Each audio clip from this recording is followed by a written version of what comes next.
I'm going to try and keep this informal. I'm not going to sit and read a paper here. I want to sort of talk to you and hopefully engage you with this material.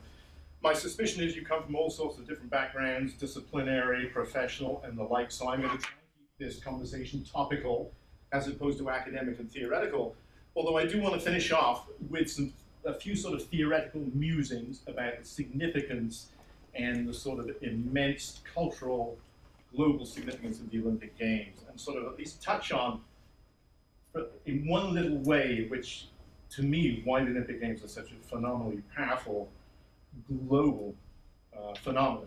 As I say, I want to keep this informal. I'm not going to read to you, and hopefully I will engage you in some good conversation here. But it seems to me it's a good time to have a sort of Sochi post-mortem for several reasons. One, because we've just had an Olympic Games, and the Olympic Games are always surrounded by some sort of controversy, which typically takes on sort of global universal significance during the time of the Olympic Games, and we'll come back to that in a minute. You probably all know when I'm talking about Sochi, we're talking about Russia, we're talking about Vladimir Putin, we're talking about all sorts of interesting political context here. But you know, after every Olympic Games, it's always good to have a post-mortem, and of course, most recently, 2012, the Olympic Games were held. What's the name of the capital? London. That's it. Sorry, I'm so American, sometimes I forget. Were held in London. So you've just had the Olympic Games, and I'm sure you've just had a post-mortem about the Summer Games over here as well. The second reason it's probably a good idea to have a Sochi post-mortem, of course, is because it's an interesting context now in which these games, organized, administered by the Russians, now stand within the context, of course, of what is happening with East European politics, in particular the recent events in Ukraine and Crimea, and therefore the sort of geopolitical significance of the Sochi Games within the context of the sort of Russian state, which now sort of enfolded in it all sorts of interesting politics from Eastern Europe, which implicates America, of course, as much as it does the EU and anywhere else. Another reason, of course, is the Olympic Games are a global happening. They are a global event. They're of sort of enduring, ongoing import. They're sort of like a global soap opera that every 2 years we get an iteration of these Olympic Games, this massive global ritual, and it seems to me always valuable to think back and let's say, you know, what was good here and what was bad here, which is the way I want to sort of look at this. A couple of caveats. First of all, I can only touch on some main points and main issues here. The Olympic Games as an academic topic are massive, and you can come from it from a multitude of different perspectives, ways of thinking. So I'm going to touch on the main topics, much of which I'm sure will be familiar with you. You will have sort of seen this stuff in the news. I'm sure you will have thought about it, thought about some of these topics and issues. Secondly, I'm probably going to bring a bit of a US slant to this, even though I was born and bred in England, went to the University of Exeter, in case any of you are interested, and taught for a few years at Marlborough College down in Wiltshire. I've spent the last 40 years teaching and living in America, so much of the information I get about the Olympics is mediated, of course, through the American media. And even though I try to read Daily Telegraph every so often, it's not quite so simple to do that where I am. So I probably will bring a bit of an American slant to this one. And then I say, the last one I mentioned to you, I want to be topical here. I want to make this as accessible as possible, touch on issues I'm sure all of you have been sort of sensitized through the media, through the television, through the newspapers, etc., and leave a little bit of theoretical musing to the very end. I want to give a PowerPoint here, so you're going to get a sort of barrage of images here as a way of sort of trotting through some of this.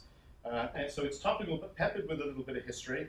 And I want to do it from this perspective of sort of the good and the bad of the Sochi Olympic Games, you know, what was good and what was bad. So here we are with Sochi, and which is there with their symbol, and there, start off with the good here. And I'm going to come at this from the perspective of the Olympics. What was good and what was bad within the context of the sort of the Olympic Games, the Olympic movement. Now you can come at it through, you know, the good and the bad, you can come at it through many different perspectives, ideological, theoretical, and otherwise. And certainly, depending on your sort of national politics and the like, you can make, I'm making the case that, I'm assuming the Olympics are a good thing, so what went well here and what went badly. You can certainly make a case that the Olympics are not a good thing. You can make the assumption the Olympics are not a good thing, they're not worth support, we should probably get rid of them. I'm not going to do that, but you could do that. And you might think about that as I'm going through some of the stuff here I want to talk about. So again, I'm coming from the sort of theoretical, ideological perspective that the Olympics are something that's good. So we can see what went well with these Sochi Games. We can also see what went badly. But I say you could take another complete sort of perspective altogether and say the Olympics are a bad thing. We don't need these Olympic Games. They're a blight on the face of the earth for all sorts of very good, logical, and defensible reasons. But I'm actually not going to take that perspective to say, but it's certainly a valid one. So I want to sort of start off with the organizational political success of the Olympic Games, and for the perspective of the IOC, these games have been celebrated and heralded as a great success, one of the most successful modern Olympic Games of the recent era. There were a few mishaps, athletes getting locked in toilets, some problems with the water supply early on, some hotel accommodations not totally complete, especially when the press arrived a couple of weeks before the game started. The worst thing to do is not have good accommodations for the press, because they immediately rip the entire Olympic organization. If you want to satisfy one group, you want to satisfy the media. So one of the downsides was not having hotels ready. Particularly the press in America were ready to jump all over the Russians for not getting construction done in time. But with the exception of a few other mishaps, organizationally, in terms of politically, it was a great success. So it was certainly a coup for Vladimir Putin. I said, I'd offer, if I was in America, I'd offer you a free Coca-Cola if anyone who can identify who's this guy. Do you recognize him? Figure skater? Yes. Poroshenko. I owe you a Coca-Cola. Look forward to it. So in terms of, and again, this is slightly coming from a bit of a Russian perspective, but the sort of global publicity about these games was a great success. The facility construction was a great success, and the delivery of these Olympic Games from an organizational perspective were a success.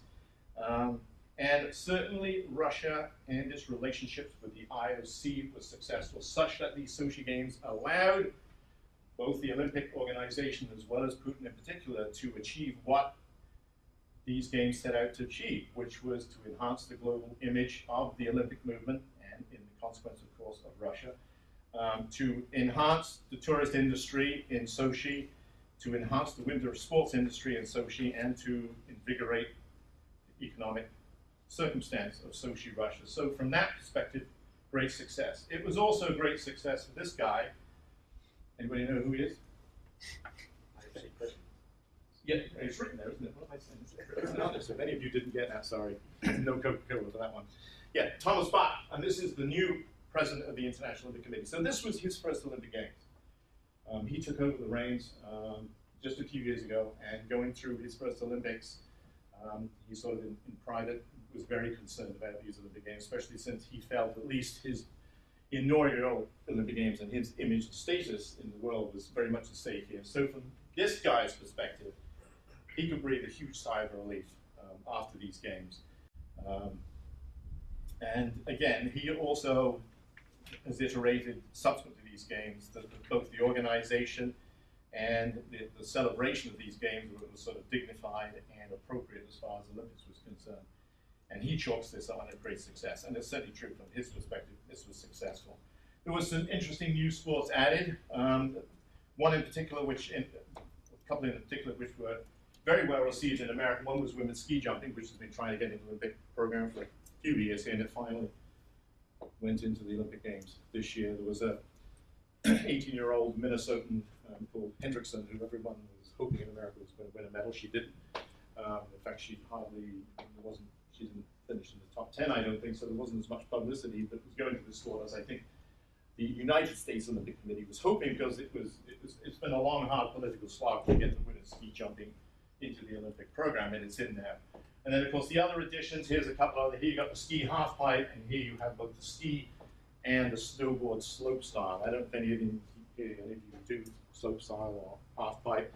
But again, great success, and in many ways, this is a tip of the hat to your generation. This is the X Games generation, and the gradual X Games ification of the Olympic Games is an interesting modern dimension of the new Olympics, and they were very well sort of celebrated within the Sochi Olympic Games. It's an interesting development in sport, by the way, that the whole X Games notion of sport is sort of taking this suburban sport of all these various X Games in America and putting them on first a national, now an international platform.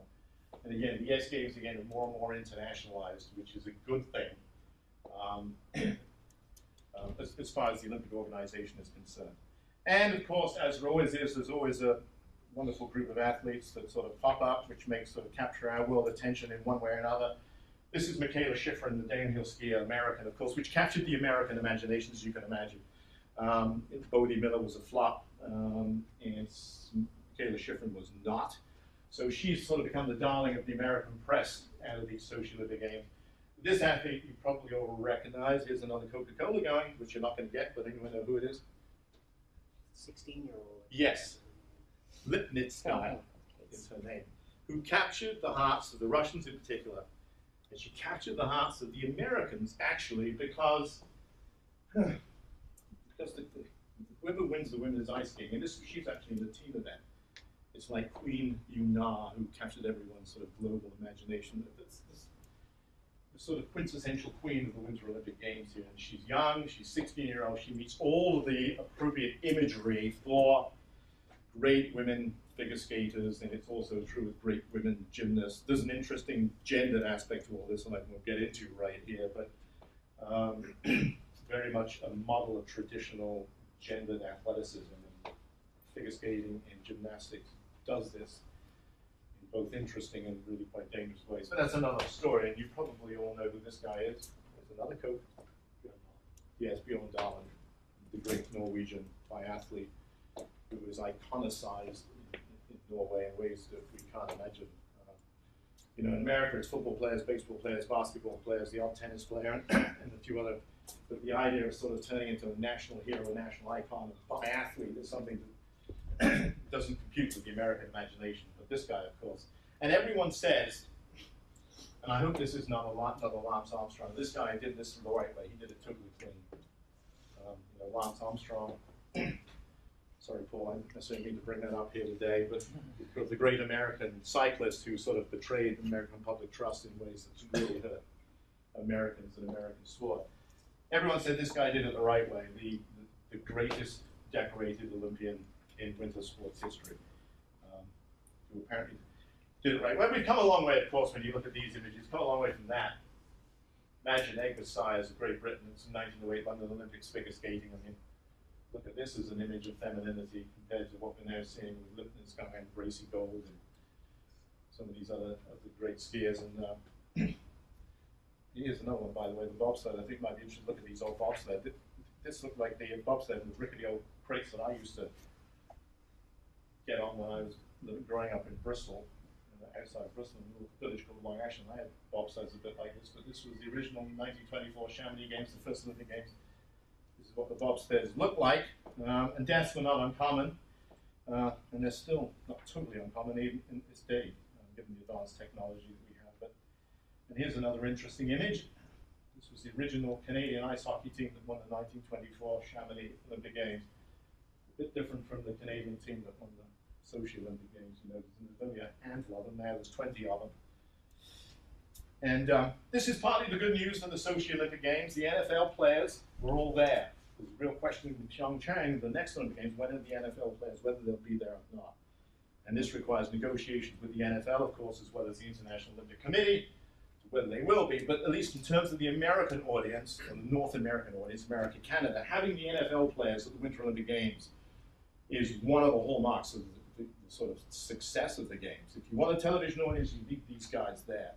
The IOC knows it, the NFL know it, the players know it, but at Sochi, you have it. So that was one of the great pieces of news at Sochi Games. The NFL players were there. We had a great Olympic competition. The other good piece of news, of course, is the Jamaican bobsled team was back at the Sochi Olympic Games. Only as a pair, but at least they were back. Another great success, of course, was Sochi with these fabulous Olympic Games, their fabulous facilities, and setting a new precedent. The two clusters, there was the coastal cluster there, and there was the mountain cluster. I come to remember. This is the coastal cluster at Sochi, and these fabulous, brand new, spanking, state-of-the-art facilities that the athletes all celebrated and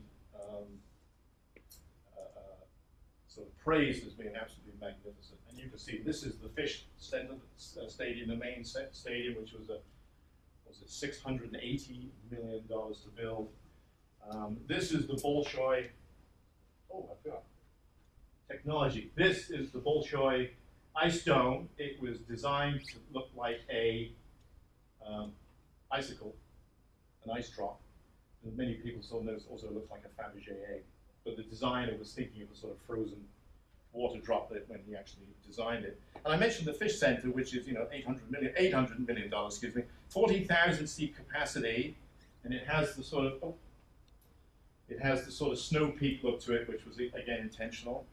The designer was a Brit. I don't know if any of you know that. His name was Burrow Hippold, but he was British and designed the stadium. This is the Bolshoi, and this was the Adler Figure Skating Center, and then all sorts of other. Interesting here, actually, by the way, is the rail. This is the rail that goes up to the Coastal Plus, but the rail was right here. And this was another great success of the sort of geography of these Winter Olympic Games. Very easy access to all these facilities. Jump on the rail to the mountain cluster. Great transportation, made life very easy. The athletes loved it. Spectators loved it. Great success from that perspective. So here we have these the facilities. This, by the way, is the Ice Cube Curling Center, and it was supposed to look like an ice cube, which it kind of does. At least looks like an American ice cube. And this is the main parade center. This is the torch that was burning, of course, during the entire Olympic Games. So fabulous facilities, and I say all spanking brand new. Of course, vast sum of money, but there we are. And then, of course, if you look even larger, this is the Olympic Village, and this is the main thoroughfare in the Olympic Village. So you had a complete reconstruction of the coastline of Sochi, Russia, at, as you know, final total cost of about $50 billion. But it was beautiful. The athletes really praised it. They said access from the village got the main into the facility. If you had to get on the rail to get up there, it was all so convenient, so modern, so clean, so accessible. The most important part of the success of the athletes' village, I am told, was the Tinder app that everybody uploaded as soon as they got there. Does anyone know what the Tinder app is? You do, don't you? What is it? You think so? Do you know what the Tinder app is? Do you know what the Tinder app is? It's where maybe couples meet, maybe not couples, but where young people meet. Exactly. Nicely put. Pretty nice. Exactly. And apparently all of the athletes got this, they all go on the Tinder app. And I don't know what your sexual politics are, but Sochi distributed 100,000 condoms to the athletes, which is 16 condoms per athlete, which is, we're in London compared to Sochi. Sochi, a lot of the athletes were saying this was Sim City, which, I say, whatever your sexual politics, but kind of interesting. So the Athletes Village, enormous success for all sorts of reasons. And I say the entire construction is fabulous. And then, of course, here we have the Bolshoi Ice Dome, $180 million, 12,000 seat capacity. So it looks like a frozen water droplet, a bit like a Fabergé egg. Bolshoi in Russian, by the way, means major. So if you hear the Bolshoi Ballet, the Bolshoi Ice Dome, it all means major. So the sort of the premier prominent facility. I thought you might all like to see what the 1920 Antwerp Olympics, which was the first time they sort of built a specific indoor facility for ice hockey, looked like. There it is. I don't know if you can get a spectator in there. You probably have to hang them off the rafters. It certainly wasn't made for the spectators or the media, unlike the Bolshoi Ice Center, which was made very much for the media and for the spectators. So, here's the Bolshoi Ice Dome, and there's Antwerp. Of course, photography doesn't help here, but. And then, of course, we have the mountain cluster, Krasnaya Polyana. So there were these two clusters. Was the coastal cluster, which had warm temperatures, but in many ways it didn't matter, of course, because it was all indoors. And up to the mountains, you go to the mountain cluster. Pyeongchang is following the same pattern, by the way, the coastal cluster and the mountain cluster. Is a way of sort of enhancing the celebration of the games. And again, the cluster, again, great success, brand new facilities, brand new ski park.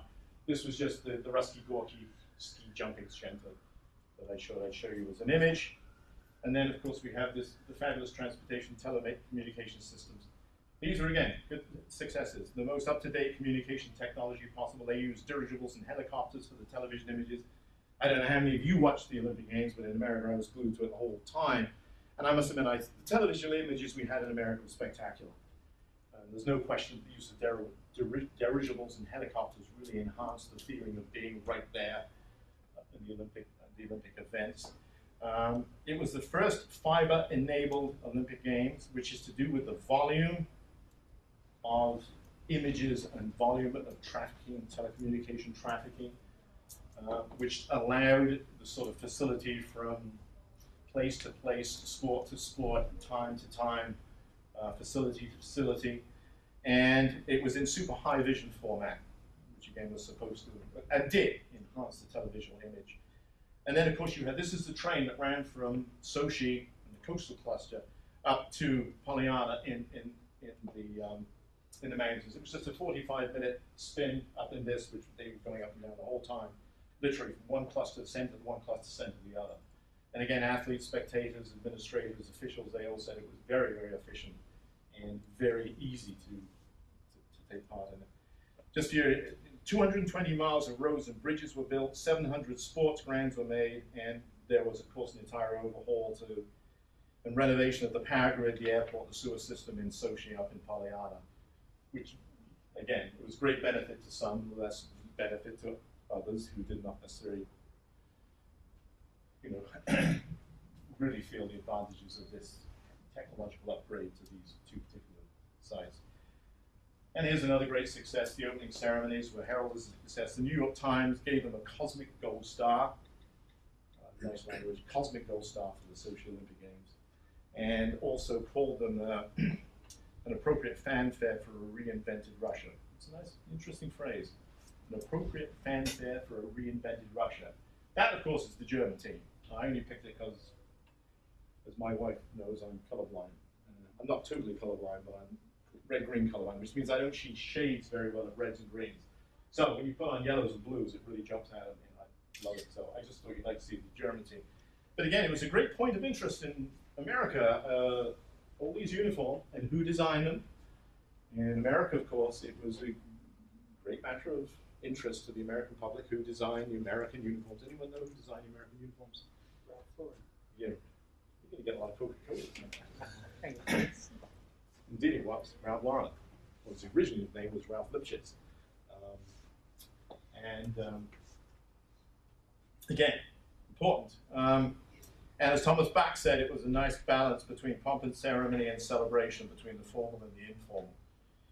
And of course, you had the typical Hollywoodized, razzmatazz, entertainment, spectacle that is the modern Olympic Games. And these went off, of course, with all the appropriate fireworks and fanfares in ways that apparently the global audience, from all that I can see and all I've heard and all I've read, was very celebrated very much. Felt it was a really good time. And of course, you had the wonderful technology that facilitated this. You had the recapitulation of Russian history. If any of you watched the opening ceremony, it was all, whatever, 6 hours of it, recapitulated Russian history in really interesting ways. And these images were going across the screen, and they built this fish stadium, and it was like a, I don't know if you've been to a dry cleaners where, they press a button and the shirts come around on this big sort of conveyor belt. And that's how they did the fish stadium. They had this huge conveyor belt up in the ceiling. It was going around.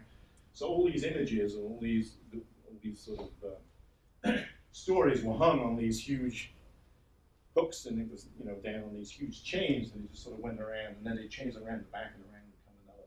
So it was like a sort of laundrette of images in this facility. And again,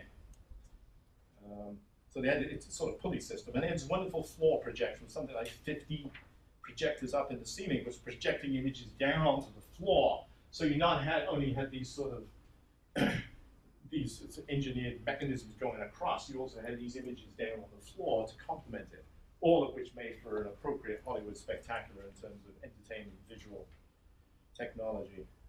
And, where am I going? Yeah, opening ceremonies, I missed one. I did. Again, here you have the famous deflated ring, which was part of the closing ceremonies, which was actually the Russians laughing at themselves. If you remember the opening ceremonies, one thing that didn't open was one of the rings. So in the closing ceremonies, they started off with, these are all people, with the sort of imploded one ring that then ultimately went out because everyone cheered and clapped. It was partly the Russians laughing at themselves, which again was endearing, at least in America, because most Americans don't think of Russians being able to laugh at themselves.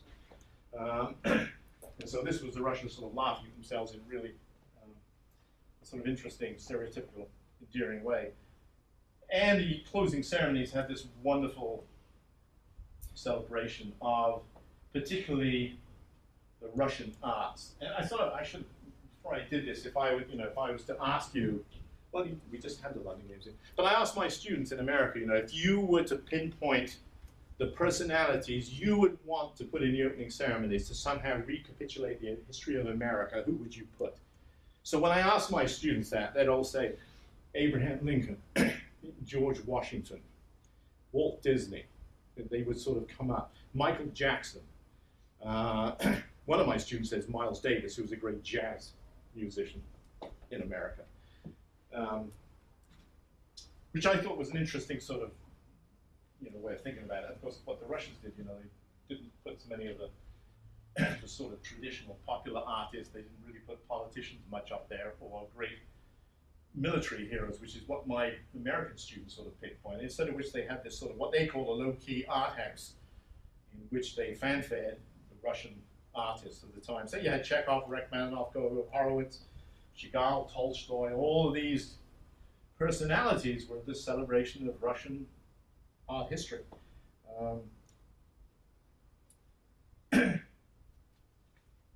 And of course, I had to put these up, these interesting commercialized mascots. The doe hare, the polar bear, and the snow leopard. Now, the reason they're interesting, at least in terms of Olympic history, is that they were the first mascots actually selected by electronic polling system. So the Russians were polled electronically about these mascots, and that was the first, and it's probably going to be a precedent, because at least from the Russian population's perspective, this was a nice way of doing it. Apparently one of these, I can't remember which one it was, I think it was this guy, which is the snow leopard, it did not receive one of the votes, but apparently it's Vladimir Putin's favorite animal, and so people were saying it was all, it was a conspiracy, and Putin simply, I don't know if that's true or not, but the electronic polling, national polling, is kind of interesting way of selecting these mascots.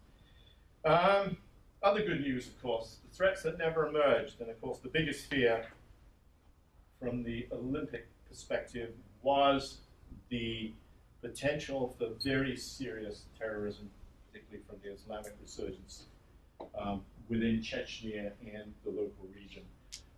And again, I suspect you all read about the deaths in Volgograd. There were 3 bombings in Volgograd, all of which were claimed by Islamic insurgents. And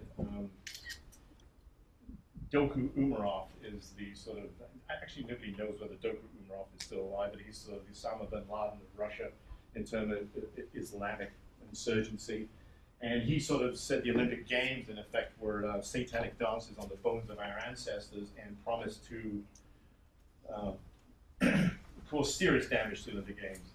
And again, I don't know, do you know the Black Widows, the 4 Black Widows, did that hit the British press? I mean, it took on a sort of interesting story of its own in America. But these 4 Black Widows, they were all wives of dead Islamic insurgents, supposedly killed by the Russian army.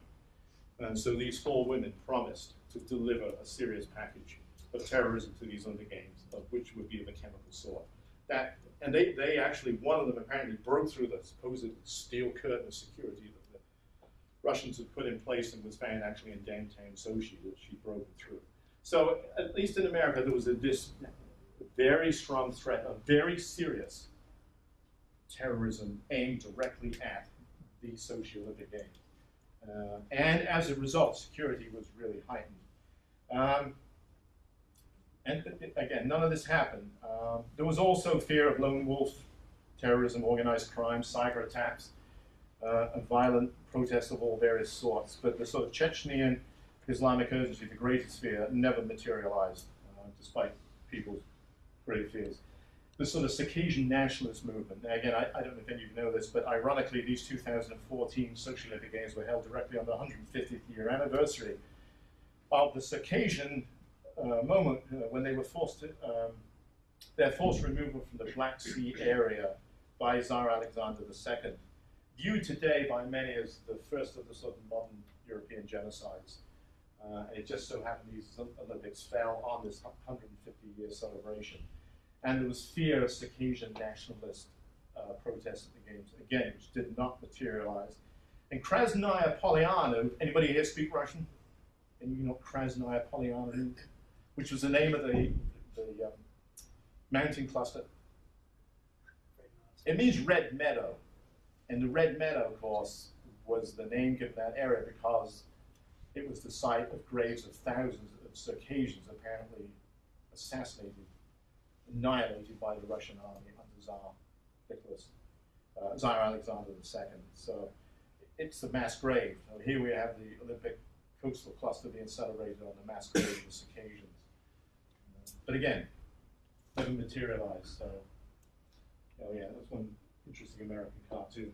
And then of course we have security was ensured, which is sort of interesting. There were supposed to be 40,000 law enforcement agents in Sochi at the time. 40,000. But what was really a couple of thousand athletes. But 40,000 security agents, including Cossack units, Interior Ministry, 2 KGB agents, and on and on and on. There were 2 US warships in the Black Sea ready to evacuate the Americans if necessary. There were airplanes also ready for evacuation. Some athlete contingents, the Israelis, bought their own security system as a result. You had anti-aircraft missiles, surveillance drones, attack helicopters, electronic warfare systems all in place. The State Department was ready to pull Americans out at any moment. And the NHL was ready to pull the plug with all the NHL players who were working, the NHL were working with the State Department of America to make sure we got all the NHL players out as well, should there be any terrorist attack. All American athletes were told not to wear their uniforms when they were out in public. And American visitors were told do not wear typical American t-shirts, etc. Don't identify yourself as American. So, in many ways, these Sochi Games may look like an armed camp, but security held. Okay, they're not so good. Well, the first obvious one is the cost. Right? You probably can't read this, but here's the Sochi Games compared to here's Beijing, Athens, Nagano, Barcelona, London, Seoul, by the way. Where the heck I got London up there? There we go. It's in terms of as increasing expense. Here you go. So look at the Sochi Rush. Here you go. 50 billion. They were more expensive than the Beijing Games of 2008. And that one of the problems was this: is not only the expense associated with it, obviously, of course, but at least publicized. You get through the American press that probably $20 million potentially went to corruption to buy off who knows who. It's part of sort of everyday business. That sort of, again, it came out of the International Olympic Committee as well. One of the senior members indicated that the price for corruption for these Olympic Games was so large that it seemed absolutely inappropriate. So, but this is, this is a big chunk of money, $50 billion for these games compared to all the others. And again, I'm partly going outside my own sort of espoused perspective here. Again, I had to put this within the context of current East European politics, between what's going on now in Donetsk and Luhansk, and cessation, the referendum, legal, illegal, depending on the political, the whole question of Crimea, UK, and East European politics, particularly when it touches on the EU, England, and in America. Did these Olympic Games and their enormous success empower Putin to continue his aggressive foreign policy, particularly thumbing his nose at America? Again, that is not an uncommon opinion as expressed in newspapers in America that is really sort of problematized President Obama's foreign policies and his ability to deal with Putin and aggressive Russian diplomacy and foreign policy in the world. and that it is intentionally sort of thrown in the face of the Americans some of the more traditional values associated with America. Here, of course, you have the upside down, very much exposed behind the American Statue of Liberty. And again, this is an interesting image here. Let's see. Here's another. The weather was not kind, as you probably, again, the half pipe turned into slop at some point. They had to bring in salt in order to make it viable. It was too warm even up in the mountain cluster. Shouldn't be a problem in Chongcheng, but it was, and they had 500,000 cubic feet of snow stockpiled in Sochi, just in case, and they had to use some of it. Of course, the other downside is the environmental damage caused by mega events like the Olympic Games, and this is the waste piles caused by the erection of pylons for the Olympics in Sochi, and the pylons and the power lines. And the cost on a human and the natural environment, of course, is something that's become much more upfront and center, not only within the Olympic organization, but within terms of the world consciousness. When mega events like this are held, particularly when you spend $50 billion and reinvent an entire coastline, what is the damage in terms of the environment, both the human and the natural environment? In many ways, the media doesn't touch on some of these issues. It cultivates what I would call the anti-sociological imagination, that the media presentation of the games typically does not delve into powerful, important societal issues. They often just simply gloss over it to present the sort of traditional front of whatever it is they're providing, without ever really asking these serious questions, which all good sociologists do. You ask the difficult question. One of the difficult questions you ask about the Olympics is the cost to the environment so great, human and natural, that these games are actually a blight on the planet, if you will. But there are, in association with human rights issues, which were to some extent muted in these Sochi Games, despite Amnesty, the Pussy Riot, the human rights allegations about human rights violations were real and were particularly with regard to anti-LGBT politics. And even Thomas Bach's introduction in the opening ceremonies took a shot at Russia about its lack of inclusiveness within its political disposition towards the LGBT. Do you all know what LGBT is, by the way? Is that everyone? Yeah, okay, you know. But lesbian, gay, bisexual, transvestite. Yeah, that's an American.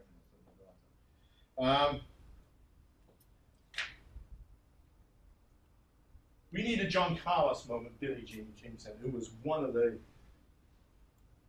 members of the opening, with the group sent by the United States to go. Obama did not go, nor did Michelle Obama go.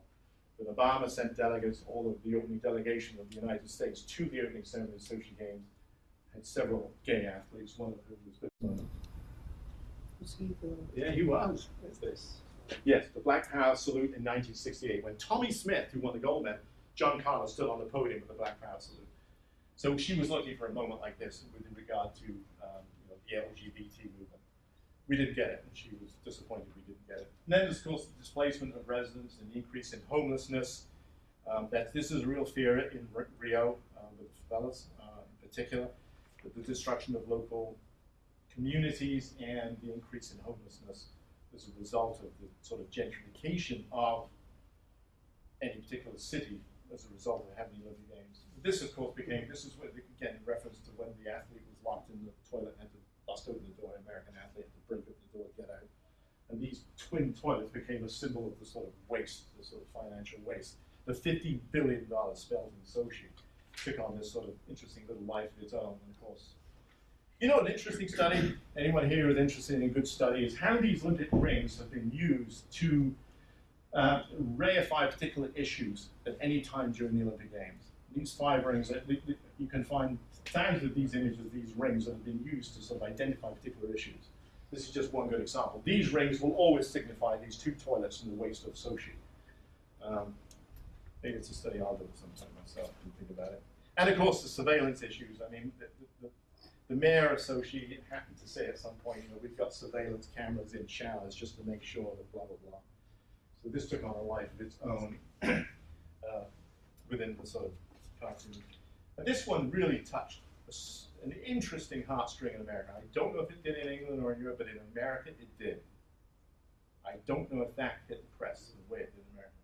There were hundreds and thousands of stray dogs that they were going to eliminate, which caused horror in America. And a Russian millionaire stepped in and impounded them all, took them all, and distributed as best he could to pounds and rescue units all across Russia.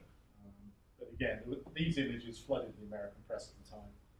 There's somehow some sort of reification, personification of Russian indifference towards human rights, even extended towards dogs.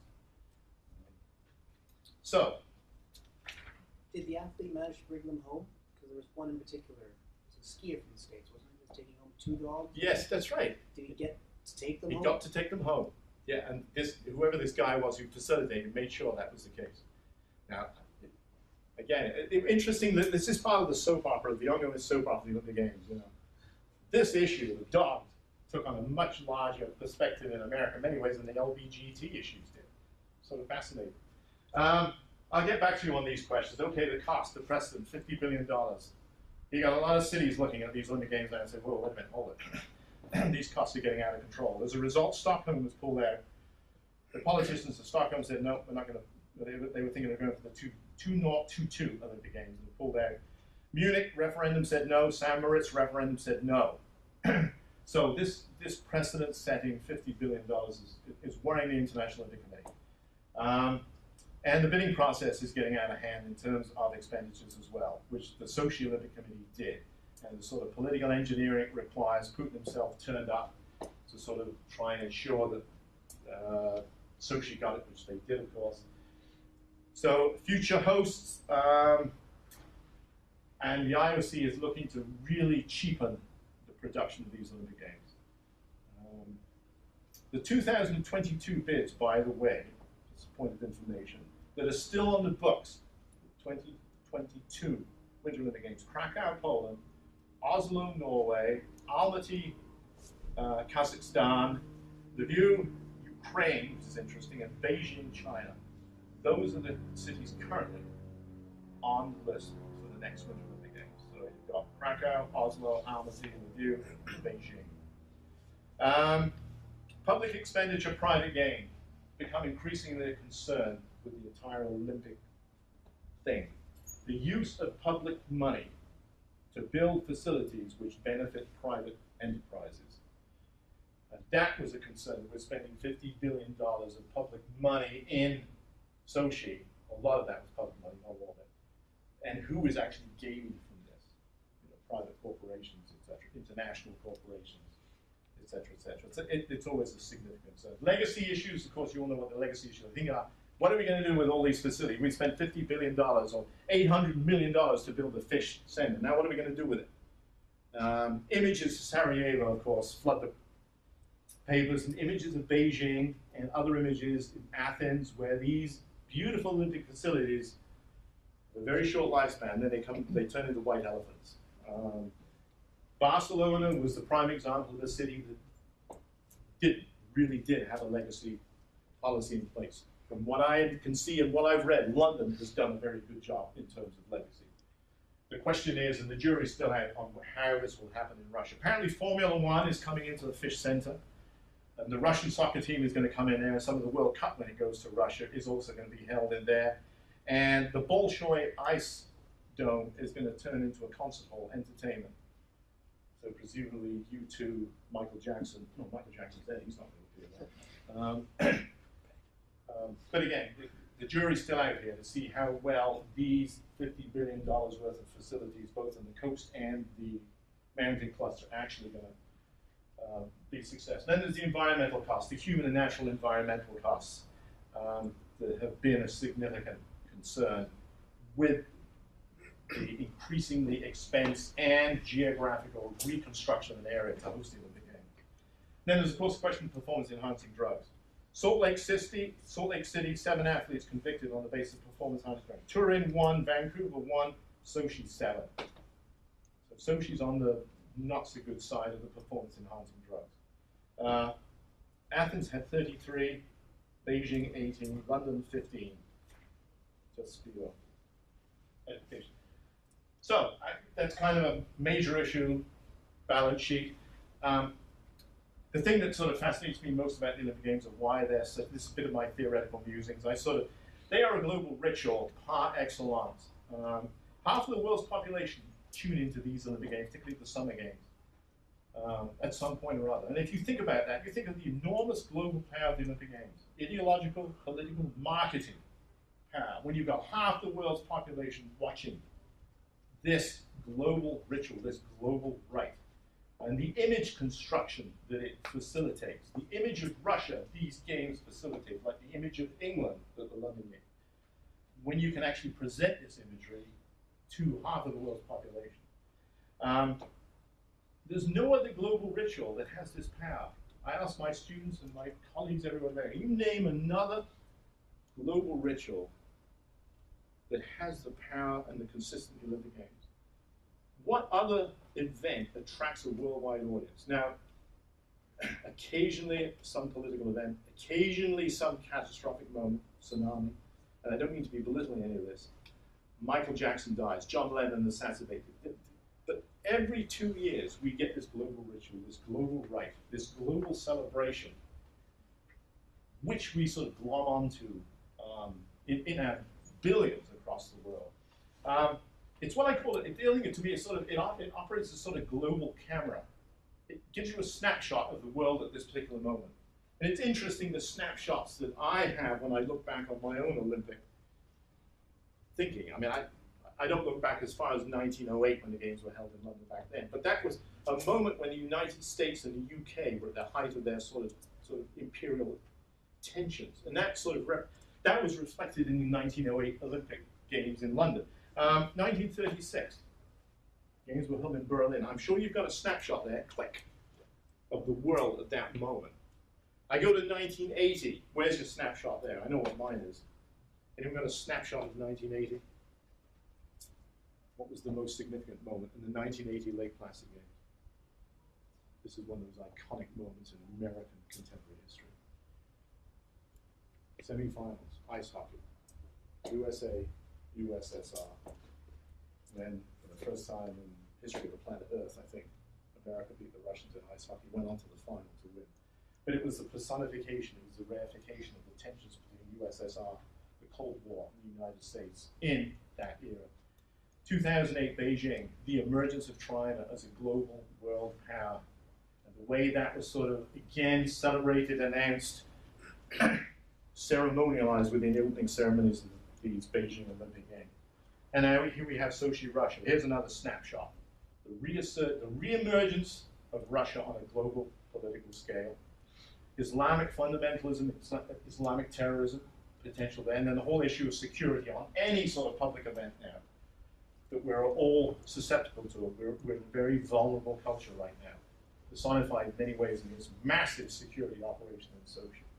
So here you have this sort of global camera. Maybe you also have a global thermometer in terms of the Olympic Games, that every 2 years we somehow have the opportunity to reflect on the progress of humanity in terms of the world civilization. So we can reflect not only on where the world is at this moment, which we can do now in 2014, Sochi, East Europe, Ukraine, Crimea, Donetsk, the EU, American foreign policy. We can take the temperature of the world in terms of our progress towards a progress of civilization, a progress of mankind, if you will, on the planet, which resonates not only in terms of the international level, it allows us to reflect on our own national circumstance, and in many ways on our own personal circumstance. So these Olympic Games, every 2 years, this massive global ritual that gives us a snapshot of the world and a thermometer by which we can engage with, think about, measure ourselves as individuals, members of any particular community, national, and as an international, universal, global community, and how far we've come, how far we need to go, and where we are now. I think that's extraordinarily powerful. Other than reading the newspaper on a daily basis or watching the news, the Olympic Games give us this really powerful moment when we can really think about what it is to be part of any particular community, particularly part of a world community, a sort of world global community as it's sort of embraced within this interesting, globalized athletic competitive festival. Okay, great, thanks. That was happy to have any questions or any thoughts any of you have. Yes? What's your snapshot, either American-based or academic, for London 2012? Yeah, that's a really interesting one.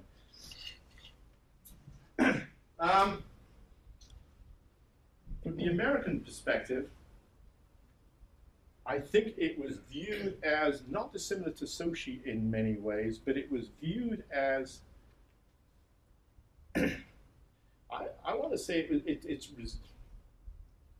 that's a damn good question.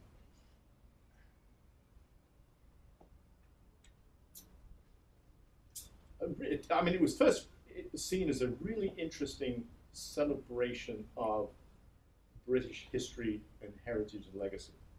One of the most interesting things was the reaction to the Americans in the opening ceremonies with the presentation of the national health system, which again, given what's going on in America now with Obama trying to create a sort of, where we've upturned the whole health system on it, that really resonated with Americans. They also very much appreciated the representation of Britain in terms of the entertainment culture of the 21st century. Paul McCartney, J.K. Rowling, Mary Poppins. So that was very much appreciated. That's the sort of snapshot that you have. The significance of England within the production of the Western culture, particularly as it contributed, and it was contributed through the entertainment industry, through the sort of nationalized health, that sort of privatization versus nationalization tension that's always part of the American political scene as well. In terms of the health and the welfare of England, I mean, it always comes across as, England is vibrant and healthy. What was the other celebration that went on at the same time? Was it the Queen's Jubilee? Somehow England was really painted in a really very positive light with those two celebrations. And nobody celebrates better than the British. The pomp and the circumstance and the pageantry around the Queen's Jubilee, and then and again, highly efficient, organized games, which were largely interrupted by any sort of significant social issue that at least was picked up in America. So, if anything, there was a couple of moments sort of which the Americans were actually critical of their own presentation of themselves in those Olympic Games. I mean, it was a moment where the Olympic relay team behaved badly, if I remember rightly. And there was another time where American athletes behaved badly, and I remember the Americans getting on that one. That's not a very good answer to your question, but there was no serious critique raised about the Games, and it was viewed as sort of the presentation of a really quite healthy American socioeconomic state, which is probably less true in presentation than reality, but at least that's how it's perceived. That's it. In terms of the power of the Games, because you've got the bidding process that IOC control, if they turned around and said, nobody bid for a Games that's going to cost more than 10 billion, it's not going to be allowed. But, I mean, in reality, given all of the sponsors and everything, what power do they actually have in setting those limitations? Yeah, you're right. The IOC doesn't have that power. And the IOC is very much a reed in the wind of transnational corporate interests. The corporate interests that are represented in the IOC, even though it's supposed to be transcendent and such things, are very interesting in opening up markets. So it's no coincidence the Games went to Beijing. It's no coincidence they went to Sochi. It's no coincidence they're going to South Korea, Pyeongchang. It's no coincidence they're going to Rio de Janeiro. Because there are massive markets there, which American corporations in particular really want to get into. I mean, Levi Strauss wanted to go to Beijing in the worst possible, and so did McDonald's, and so did, the UPS service. And that's one of the ways in. I suspect what will happen in time is the Olympics will end up simply rotating around to all these different sites are already in place. But I don't see that right now because there are still enough bidders for these Olympic Games that they don't have to restrict it. And you're right, they're trying to cheapen the price. Pyeongchang is saying $10 billion. But that's where Sochi started. $12 billion was the original bid. If you look at the original $12 billion, and it escalated to $51 billion. How does the IOC stop that? It can't. But at some point, there's going to be less bidders, and they're going to end up going back to what I think of previously established sites.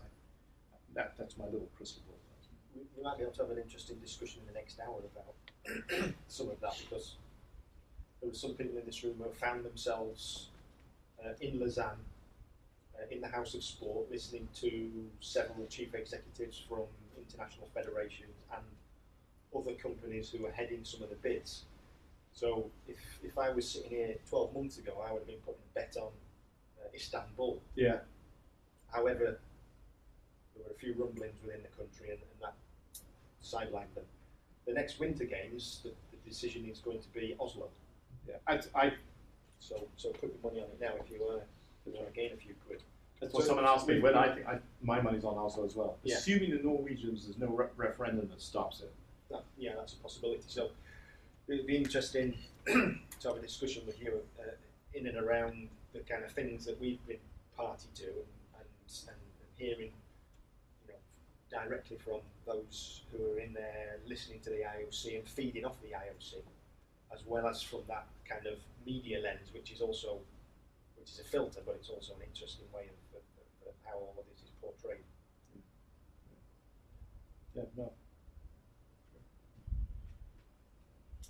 Any other thoughts, questions come to mind? How's the current speculation surrounding preparation for Rio coming across in America? Yeah, well, the IOC just fired a shot across the bow of the Rio Organizing Committee in terms of construction sites. There were some real tensions in Rio, and it's the tensions I mentioned. It's the public expenditure on sport. Now, they got two big, massive hits coming up. They've got World Cup soccer, then they got the Olympic Games. They built two different stadiums to accommodate these things at an enormous public expense. And there is significant pushback in Brazil about that expenditure on sporting infrastructure at a time when they want expenditure on health, education, and welfare. It's created some enormous tension. And in the construction industry, it has empowered the construction industry, particularly the workers' unions, to actually go on strike. And they're holding some of these organizers at ransom, some of the construction companies, these multi-billion-dollar construction companies, such that they are clearly behind schedule.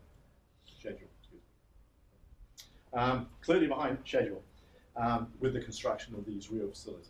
So there's some real concerns about the construction and whether they're actually going to get done on time. They're really concerned about the economic expenditure and the public response to that public expenditure in a country which is hurting in terms of its health, welfare, education, infrastructure. There's real concern for security, of course, and particularly surrounding the favelas. Do you know what the favelas are? Which are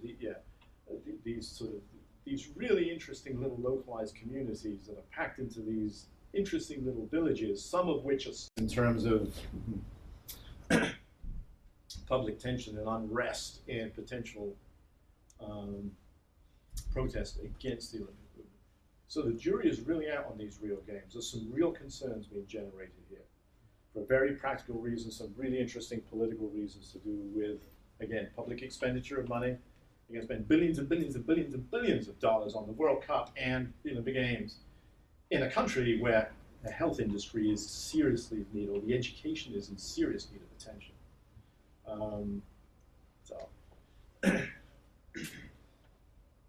That's a good question. Yeah, I read an article in The Independent that questions were asked if London could transform their facilities back if needs be. Right. Would you ever see that happening? Yes, I would. I could see that happening. And again, what the IOC does now, and it's done more by sleight of hand than it's sort of public, they often have sites ready to go in case of an emergency. So they do have London as a backup. I know they've talked to London. They've talked to, where did they talk somewhere else? It wasn't Beijing. But there's real worries about whether these games are going to be complete on time. The biggest horror story, of course, was Montreal in 1976, when they actually held the games in uncompleted stadiums. The original stadium there in Montreal, which had these beautiful television towers, which was never complete at the time. They actually went into incomplete facilities to it. That's the big horror story. And the IOC is not going to let that happen again. So yeah, they do have backup. And they'll have a backup for Pyeongchang as well. Because the great fear of Pyeongchang, of course, is North Korea, South Korea. Although most people don't think it's likely to be a problem because Japan are getting the game, so Japan doesn't want to make a fuss. Russia wants the Beijing to get, China wants the Beijing games in 2020, so they don't want to put up a fuss.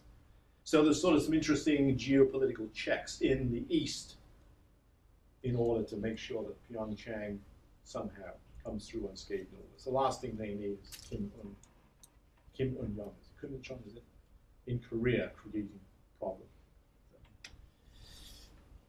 But again, keep your eye on that one, because both of these games could raise this issue to a sort of global level. Facilities not ready in time could be the one in Rio. It would be really interesting if they had to turn around to London and say, we need your help here.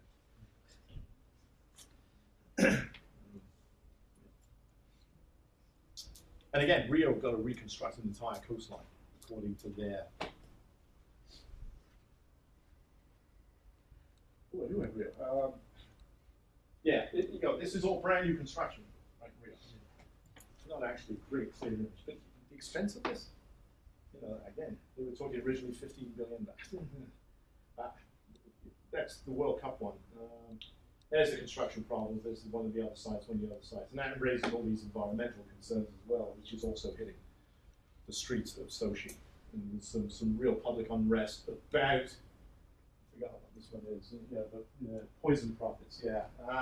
What's the group? Tinto sponsors, which are apparently they're making the metals which have a metal in it that is poison and is poisoning the ecosystem in Brazil as a result of it. So, yeah, these are the favelas, the overcrowding, the destruction of local community, which is a real concern. There's some really vibrant, creative communities, local communities, which are far more sort of close and human than people realize, could be slated for demolition as a result of having these games. And then, of course, there's the fear of crime, and particularly of drugs. That's interesting images. So, yeah, this is the security. This is actually in shots out of Brazil. This was a demonstration against public expenditure on the Olympic Games and World Cups in Rio that the police had to deal with. Images that don't easily come across sometimes, particularly in the television media. They didn't show this stuff during Sochi, by the way, because again, the anti-sociological imagination, when you watch sport, you don't necessarily get that critical conversation. You might get it in a documentary, but not, when Man U is playing Arsenal, you're not going to get serious critical conversation about serious, important social issues. So some of these images did not come across, of course, in Sochi. But these are the very issues that, but this is the one that right now is holding the Rio Games to ransom. This is the one that's caused the IOC to come to London and say, we may need you as a backup. So old Lord Coe is could be back on the firing line.